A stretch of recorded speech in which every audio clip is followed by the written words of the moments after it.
Hello all. How are you guys? I hope you're doing well. Today we are going to do an important part, that is setting up an ID called Android Studio. Android Studio plays a very important role in any type of Android or iOS development, because you get something called virtual emulator, through which you, without using any external mobile or a device, you can build your apps and see how it works. So yeah, let's get started with it.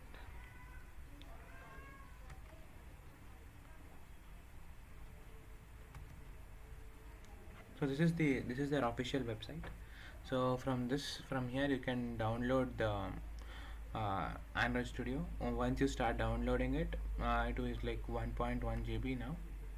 There are multiple versions. This is the newest version that I had shock. So once you start downloading it, you'll get the downloaded version. I've already downloaded that. So let's open it. Let me be specific. This downloading and setup is only for Linux and not for Windows and Mac. I'll put the blog of those two in the comment section. Do check it out. So once the installation is done, open it in a file, extract it in a folder.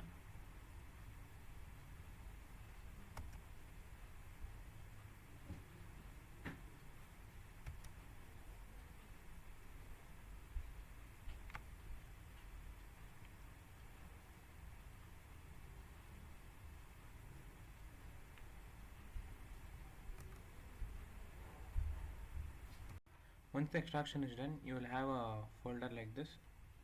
So once you have the folder, now let's start configuring it and installing it.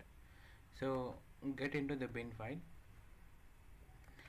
Here you will find one source.studio.sh. Yeah, open your terminals, run, and don't need to worry, I'll provide you the code for all of this.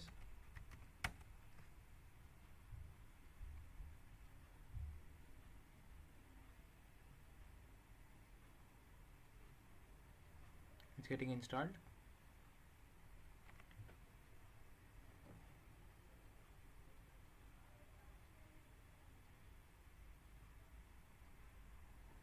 Setting up in Windows might be a bit hard compared to this, so do see that. And if you have any doubts, you can put it in the comments. I'll check it out.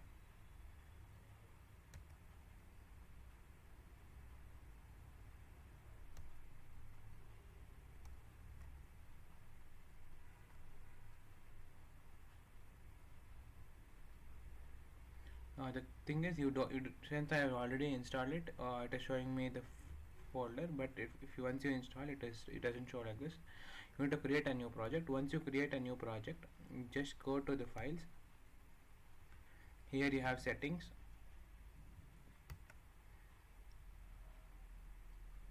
Once the settings open,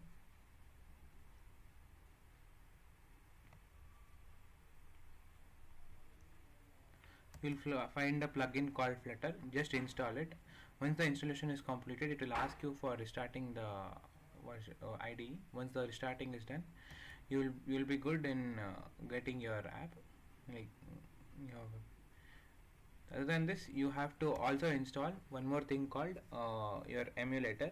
This emulator will help you in running your apps directly on your desktop, either than connecting it to a new phone, like external device. You can see I have already installed one, but I can show you how to install it. So just select the phone that you want.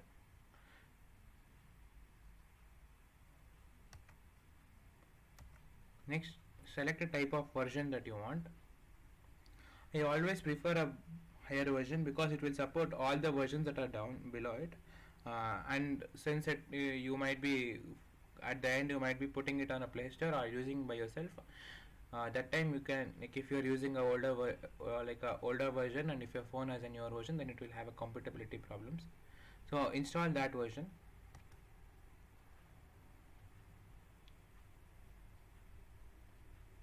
You can see it is almost 1.1, but since I have already installed it, I am not going to do it again.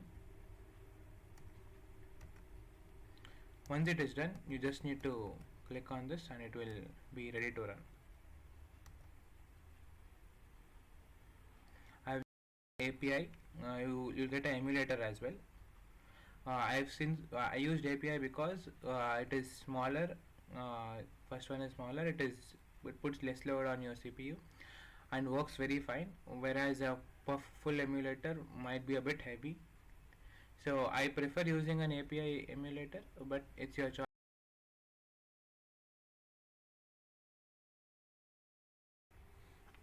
Here you can see here. Once I click on it and run, it will take a bit time to run it, but you will get an emulator.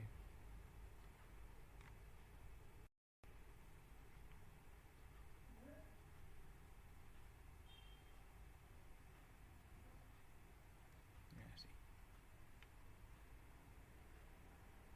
I've taken a medium phone because if you choose phones like small phone, medium phone, and big phone in the settings, it is better because it is Google certified. So when you write for one, it's more like a general thing. If you write it for one small phone, it is configured for all small phones. Whereas if a medium size phone, which is like 5.5 to somewhere around 5.5 to 6, is around the mid phone, like medium phone, and from above 6 it is the large phone. So then after this you just need to select the app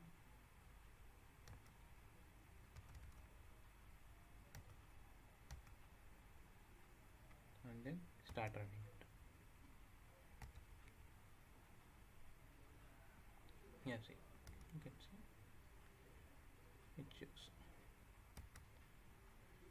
Then you can start running your app.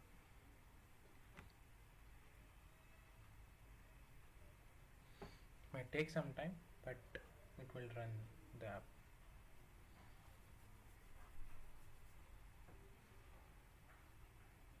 It is based on your computer's capacity and your RAM and your chip version.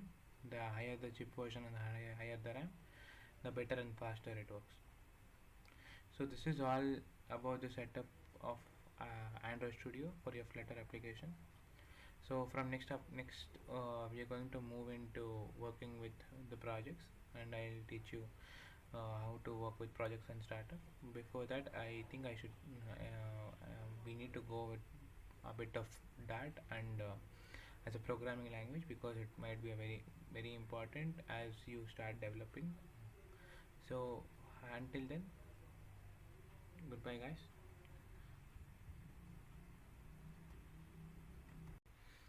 So if you like my content, do like and